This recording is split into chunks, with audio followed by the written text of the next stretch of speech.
Hello यारो, सो आपसे कुछ ही दिनों में भूल भुलैया 3 रिलीज होने वाली है। और उससे पहले मैंने अक्षय कुमार वाली और कार्तिक आर्यन वाली दोनों ही Bhool Bhulaiyaa movies back to back देख डाली। तो आज के इस वीडियो में हम जानने वाले हैं इन दोनों मूवीज में से कौन सी मूवी ज्यादा अच्छी है। तो चलिए शुरू करते हैं। पहले स्टार्ट करते हैं स्टोरी से।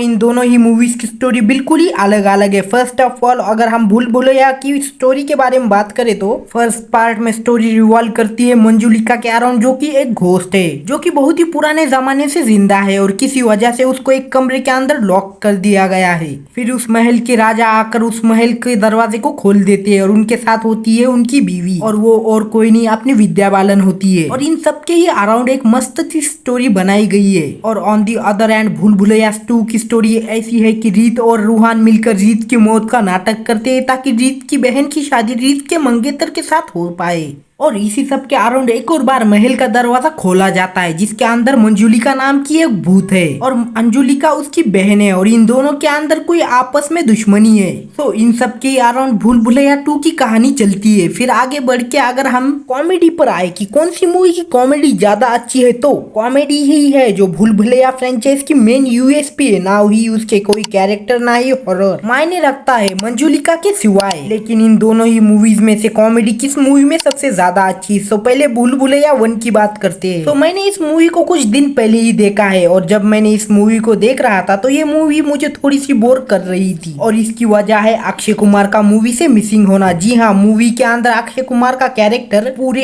1 घंटे बाद आता है जो कि ऑलमोस्ट मूवी का इंटरवल पॉइंट है। लेकिन भाई साहब मान लो मेरी बात, अक्षय कुमार जब मूवी में एंट्री करते हैं तभी से मूवी भयंकर कॉमेडी से भर जाती है। वो कुछ भी करते हैं तो आपको हंसी आ जाती है। मैं आपको एक एग्जाम्पल से समझाता हूँ। तो जब अक्षय कुमार एंट्री मारते हैं तो आपको ये सीन तो याद ही होगा जहाँ वो अपने हाथों से गाड़ी चलाने की एक्टिंग करते हैं और वही बाजू में एक नौकरानी होती है और वहाँ जो केमिस्ट्री बिल्ड की जाती है, जो कॉमेडी होती है, उसको रेप्लिकेट करने में भूल भुलैया 2 फेल हो जाती है। जी हाँ, भूल भुलैया 2 में भी एक ऐसा ही सीन डाला गया है लेकिन वो सीन वैसी वाली एनर्जी क्रिएट नहीं कर पाता जो अक्षय कुमार ने कर दिखाई थी। तो भूल भुलैया की कॉमेडी भयंकर लेवल पे एकदम टॉप नॉच है। वही हम बात करेंगे भूल भुलैया 2 की, तो सॉरी टू से यू मगर आप रेयरली ही मुस्कुराते हो। जी हाँ, मूवी की कॉमेडी बहुत ही अलग तरीके से काम करती है। पता नहीं इनको किन लोगों को या बच्चों को टारगेट करना था, मुझे समझ में नहीं आता है। लेकिन भूल भुलैया 2 की कॉमेडी कम और वो हंसाने वाली कोशिश ज्यादा लगती है। और अगर आप मुझे बोलने जाओगे कि मूवी ने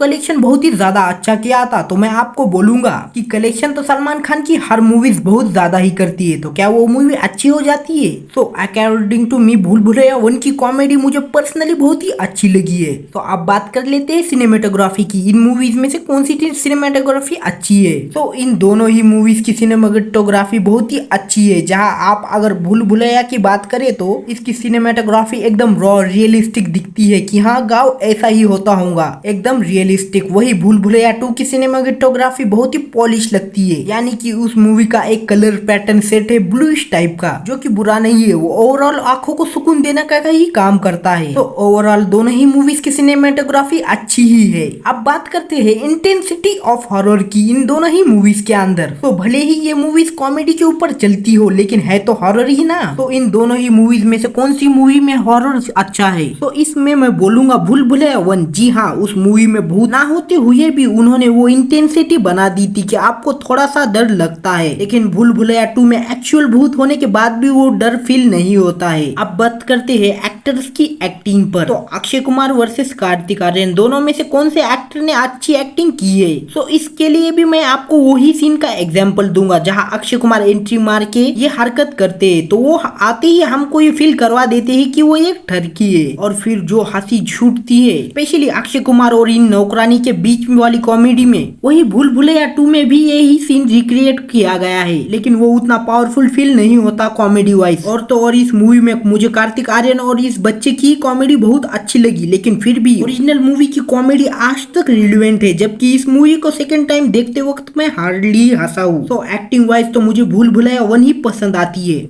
आप इन दोनों मूवीज में से बीजीएम किस मूवी का ज्यादा अच्छा है? सो बीजीएम लगभग सेम ही है। जहां क्लासिक ओरिजिनल मूवी का बीजीएम सॉन्ग आज भी बहुत अच्छे हैं, जो कि आप सुनने जाओगे तो आपको वो बहुत ही पसंद आएंगे। वही भूल भुलैया 2 में भी जो अपडेटेड वर्जन थे, अपडेटेड बीजीएम थे, वो भी अच्छे थे, अंटिल उन्होंने भूल भुलैया 3 का ये बवासीर बना दिया। जी हाँ, मैं बात कर रहा हूँ न्यू भूल भुलैया 3 के गाने की, जो इस मूवी में है, जो कि इन मूवीज की गानों की लेगेसी को खराब करने का ही काम करता है। लेकिन स्टिल दोनों ही मूवीज के बीजीएम अच्छे हैं। क्लाइमैक्स ट्विस्ट, तो इन कौन सी मूवी का क्लाइमैक्स ट्विस्ट ज्यादा अच्छा है? तो भूल भुलैया की कहानी बहुत ही ग्रिपिंग है, जहां आप आखिर तक ऑलमोस्ट ये मानने ही लग जाते हो कि मंजुलिका रियली एग्जिस्ट करती है। लेकिन जो ट्विस्ट वो फेंक कर मारते हैं कि मंजुलिका सच में नहीं है, बल्कि वो विद्या बालन की मेंटल स्टेट ठीक नहीं होती है और वो अपने आप को ही मंजुलिका इमेजिन करने लग जाती है, यानी कि मल्टी पर्सनैलिटी डिसऑर्डर, जो कि बहुत ही बढ़िया था। वही भूल भुलैया 2 की proper horror comedy movie with real ghost, और उसके मोटिवेशन क्या है ये हमें क्लाइमैक्स में नहीं बल्कि यहाँ इंटरवल के वक्त यह हमें दिखा देते हैं कि तब्बू का इस मूवी में डबल रोल है और वही इस मूवी की मंजुलिका भी है। फिर उनकी बैक स्टोरी हमें बताई जाती है और मोस्ट प्रोबेबली आपने भी मूवी के एंड आते आते ये फिगर आउट कर दिया होगा कि असली मंजुलिका जिंदा है और मरने वाली उसकी जुड़वा बहन अंजुलिका है। क्लाइमैक्स के मामले में मैं भूल भुलैया बहुत ही अच्छी है ऐसा मानता हूँ। सो विच वन इज बेटर? तो भूल भुलैया 1 और 2 में से कौन सी बेटर है? तो अगर आपको अक्षय कुमार पसंद है, कॉमेडी मूवीज पसंद है, एक्चुअली स्टोरी में भी डेप्थ देखना है, वो तो जरूर भूल भुलैया बेस्ट ऑप्शन है। और वही आज की नए जमाने की rom com type Kartik Aaryan और कायरा आडवाणी की निब्बा निब्बी वाली सीन्स देखने हैं और कुछ गाने और बेसिक स्टोरी से भी आपका काम चलता हो तो आपको भूल भुलैया 2 भी बहुत ट्राई करनी चाहिए। लेकिन ओवरऑल भूल भुलैया 1 काफी अच्छी मूवी है कंपेयर टू सेकेंड पार्ट। लेकिन ऐसा भी नहीं है कि सेकेंड पार्ट खराब है, वो काम पुरता चल जाता है हमें देखने के लिए। तो खैर ये तो था मेरा वीडियो भूल भुलैया मूवीज के कंपैरिजन के ऊपर। अगर आपको ये वीडियो अच्छा लगा हो तो वीडियो को लाइक करना। मैं मिलता हूँ आपसे अगली किसी वीडियो में, तब तक के लिए अपना ख्याल रखना। बाय।